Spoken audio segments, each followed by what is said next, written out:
High প্রিয় শিক্ষার্থী বন্ধুরা, আসসালামু আলাইকুম। আশা করি সবাই ভালো আছেন। আজকে আপনাদের সামনে আলোচনা করব কস্ট অ্যাকাউন্টিং এর চতুর্থ অধ্যায় হতে ওয়েটেড অ্যাভারেজ মেথড ব্যবহার করে কিভাবে স্টুডেন্ট লেজার নির্ণয় করা হয়। আমার অনলাইন ক্লাসগুলো সবার আগে পাওয়ার জন্য আমার চ্যানেলকে সাবস্ক্রাইব করুন, লাইক করুন, বেশি বেশি শেয়ার করুন। Let's go. The following information occurred in the purchase and issue of raw materials during the month on May 2020. Purchase issued. Opening inventory of raw materials was 500 kg at Taka 64 per kg. On May 19, 50 kg of material which was issued on May 10 was returned to the store. At the end of the month, stock verification revealed a shortage of 10 kg preferred from the above particular store ledger account under weighted average method. অর্থাৎ প্রদত্ত প্রশ্নে বলা হয়েছে 2020 সালের মে মাসের কিছু তথ্য দেওয়া হয়েছে। এর উপর ভিত্তি করে ওয়েটেড অ্যাভারেজ মেথড ব্যবহার করে স্টোর লেজার নির্ণয় করা। এটি খুবই গুরুত্বপূর্ণ একটি বিষয় আপনাদের জন্য। আপনারা মনোযোগ সহকারে দেখুন, আমি বিস্তারিতভাবে আলোচনা করতেছি। সলিউশন, সমাধান। Store ledger under weighted average method. materials, binom, could-nom, maximum level, minimum level, reorder level। উপরের হেডিংটি লেখার পরে একটি চক অঙ্কন করতে হবে। Date, particulars, receipts, unit rate amount, issued, unit rate amount, balance, unit rate amount. সর্বপ্রথমে এভাবে আমাকে চকটি অঙ্কন করতে হবে। চকটা অঙ্কন করার পরে সর্বপ্রথমে বসাতে হবে ওপেনিং ইনভেন্টরি, যার নাম দিতে হবে ওপেনিং ব্যালেন্স দিয়ে। পদ্য প্রশ্নে দেওয়া আছে opening inventory of raw materials was 500 KG at টাকা 64 পার কেজি। অর্থাৎ প্রতি কেজি ৬৬ টাকা করে 500 কেজি ওপেনিং মজুদ পণ্য দেওয়া আছে। যেহেতু প্রদত্ত অঙ্কটি মে মাসে 2020 সালে শুরু হয়েছে, ওপেনিংটা হচ্ছে মেয়ের 1 তারিখ লিখেছি 2020 মেয়ের 1 তারিখ। ওপেনিং ব্যালেন্সটা সর্বপ্রথমে সরাসরি বসাতে হবে ব্যালেন্সের এখানে। ইউনিট হচ্ছে 500 কেজি, 1 কেজির দাম হচ্ছে ৬৬ টাকা, গুণ করলে হয় 32,000 টাকা। এটি শেষ। এরপরে আমি তারিখের ক্রম অনুসারে লেনদেনগুলো দেখে দেখে বসাবো। ক্রয় মানে হচ্ছে আমার কাছে পণ্য এসেছে, রিসিপ্টস সেকশনে বসাবো। বিক্রয় করলে আমার থেকে পণ্য চলে গিয়েছে, ইস্যু সেকশনে বসবে। তাহলে প্রদত্ত প্রশ্নে দেখি 1 তারিখের পরে মে 3 তারিখ ইস্যু দেওয়া আছে 300 কেজি, যেটা আমি এখানে লিখেছি 3 তারিখ ইস্যু। ইউনিটের এখানে বসবে 300 কেজি, রেটের এখানে বসবে হচ্ছে পূর্বের মূল্য। পূর্বের মূল্য ছিল কত? ৬৬ টাকা, এটি বসিয়েছি। 300 কে যখন ৬৬ দিয়ে গুণ করব তখন হবে 19,200 টাকা। বিক্রয় করেছি তাই ইস্যু সেকশনে বসিয়েছি। ব্যালেন্সটা নির্ণয় করতেছি। দেখুন 500 ইউনিট থেকে 300 ইউনিট বাদ দিলে 200 ইউনিট ব্যালেন্স থাকে। একক প্রতি মূল্য হচ্ছে ৬৬ টাকা। 32,000 টাকা থেকে 19,200 টাকা বাদ দিলে 12,800 টাকা থাকে। 3 তারিখের ব্যালেন্স হচ্ছে এটি। এরপরে হচ্ছে 3 তারিখের পরে পারচেজ মে 5 তারিখ 300 কেজি, 1 কেজি 66 টাকা করে। ক্রয় করার কারণে আমার কাছে পণ্য এসেছে, তা লিখেছি মে 5 পারচেজ 300 কেজি 66 টাকা করে, গুণ করলে হয় 19,800 টাকা। যেহেতু আমার কাছে এসেছে সেহেতু ব্যালেন্সের ওখানে যোগ করতে হবে। 300 এর সাথে যদি 200 যোগ করি তাহলে হবে 500। 19,800 এর সাথে যদি 12,800 যোগ করি তাহলে হবে 32,600 টাকা। পারচেজ 66 টাকা, আগের মূল্য হচ্ছে 64 টাকা, তাহলে মূল্যটা এদিক ওদিক রয়েছে। মূল্য নির্ণয় করা হচ্ছে ওয়েটেড অ্যাভারেজ মেথডের গুরুত্বপূর্ণ বিষয়। এটি কিভাবে নির্ণয় করতে হবে? 32,600 টাকাকে 500 একক দিয়ে ভাগ করলে 65.20 টাকা হবে। এটি হচ্ছে রেট। আমার 5 তারিখ শেষ। এরপর হচ্ছে 5 তারিখের পরে মে 10 তারিখ ইস্যু 250 কেজি। তাহলে দেখুন মে 10 তারিখ 250 কেজি, ইউনিট লিখেছি ইস্যু এর এখানে। টাকাটা হচ্ছে পূর্বের মূল্য 65.20।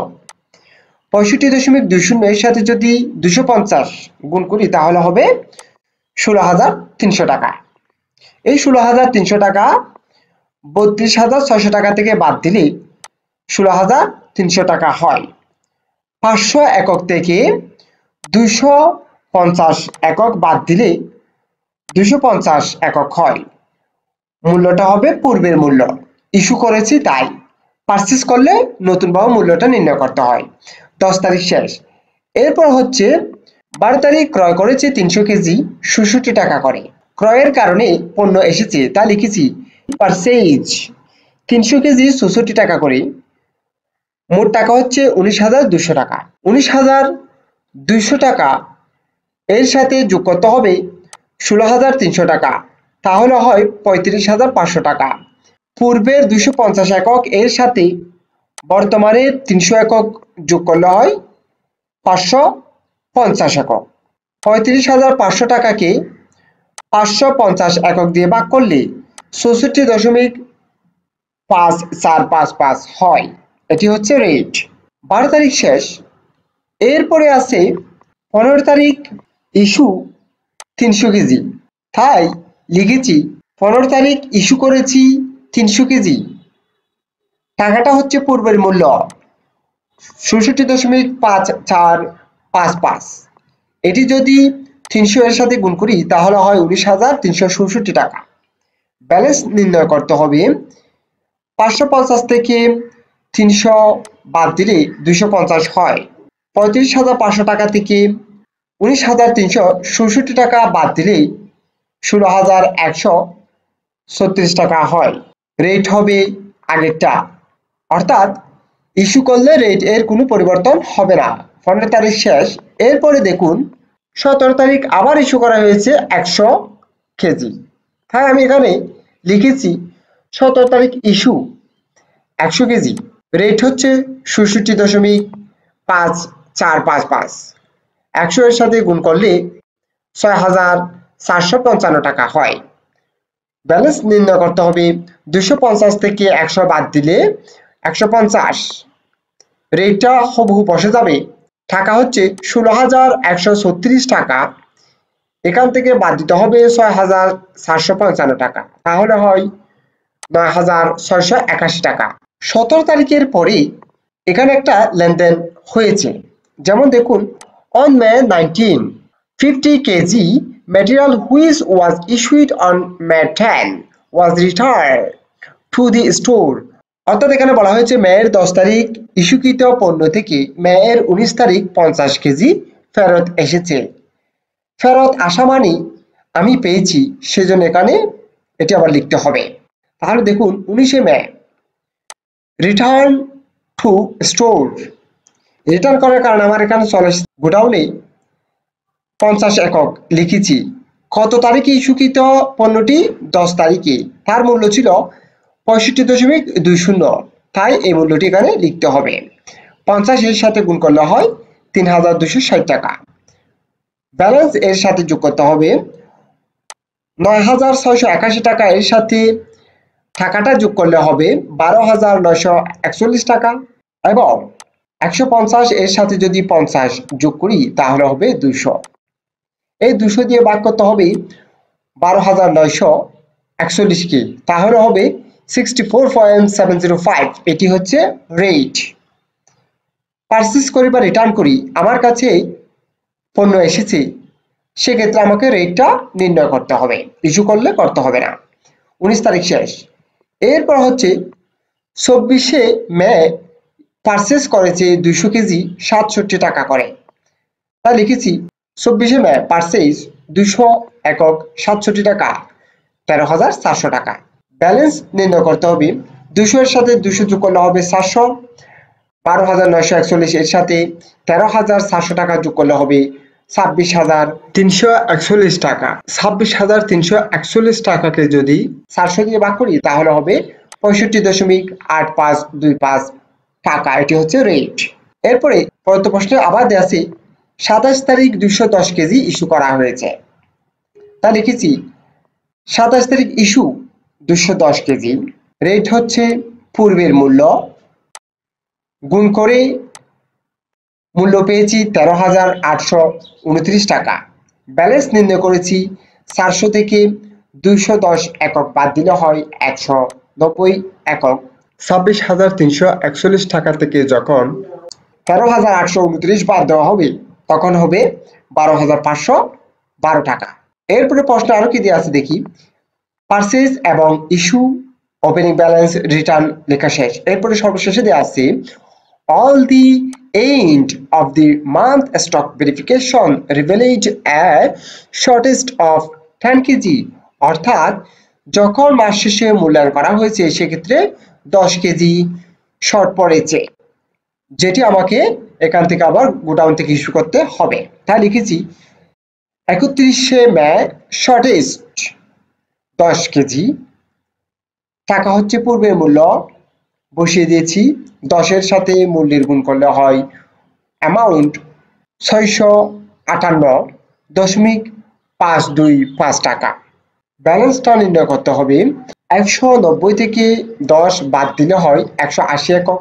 রেটটা হুবহু বসে যাবে।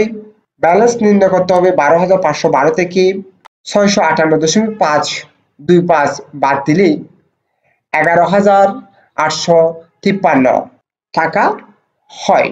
দশমিকের পরের সংখ্যাগুলো নির্ণয়। আমার ওয়েটেড এভারেজ মেথড ব্যবহার করেই স্টুলেজার নির্ণয় করা শেষ। আমি আপনাদেরকে আবার একটু বুঝিয়ে দিচ্ছি। আমাকে প্রদত্ত প্রশ্নে ওপেনিং ব্যালেন্স দেওয়া আছে, রিটার্ন দেওয়া আছে, মাস শেষে শর্টেজ দেওয়া আছে, পারচেজ দেওয়া আছে, ইস্যু দেওয়া আছে, অর্থাৎ মে মাসে সংগঠিত লেনদেনগুলো দেওয়া আছে। এর উপর ভিত্তি করে ওয়েটেড এভারেজ মেথড ব্যবহার করে স্টুলেজার নির্ণয় করতে বলেছে। তার জন্য আমাকে উপরের হেডিংগুলি সুন্দর করে লিখতে হবে এবং চকটা অঙ্কন করতে হবে। এরপর এখানে সর্বপ্রথমে ওপেনিং ব্যালেন্সটা বসাতে হবে ব্যালেন্সের কলামে, এবং ইস্যু করলে বিক্রয় অর্থাৎ ইস্যু এই সেকশনে বসবে, পারচেজ করলে রিসিভ সেকশনে বসাতে হবে। এখানে হচ্ছে ওয়েটেড এভারেজ মেথডের মূল বিষয় হচ্ছে মূল্যটা নির্ণয় করা। যদি আপনি ইস্যু করেন বা বিক্রয় করেন সেক্ষেত্রে যেভাবে ব্যালেন্স থাকবে সেভাবে ব্যালেন্স এর সাথে ইউনিট থেকে ইউনিটটা বাদ দিয়ে ইউনিট বসাবেন, অ্যামাউন্ট থেকে অ্যামাউন্টটা বাদ দিয়ে অ্যামাউন্ট বসাবেন, রেটটা হুবহু বসে যাবে। যদি পারচেজ করেন সেক্ষেত্রে ইউনিট এর সাথে ইউনিট যোগ করবেন, অ্যামাউন্ট এর সাথে অ্যামাউন্ট যোগ করবেন এবং ওই অ্যামাউন্ট এর পরিমাণকে ইউনিট এর পরিমাণ দিয়ে ভাগ করে রেটটা নির্ণয় করবেন। অর্থাৎ ক্রয় করলে রেট নির্ণয় করতে হবে ব্যালেন্সের এখানে, বিক্রয় করলে করতে হবে না। এভাবে আপনি ধারাবাহিকভাবে চকটি সম্পূর্ণ করলেই আপনার ওয়েটেড অ্যাভারেজ মেথডে স্টুলেজার নির্ণয় শেষ হবে। আশা করি প্রত্যেক ক্লাসটা আপনারা খুব ভালোভাবে বুঝতে পেরেছেন।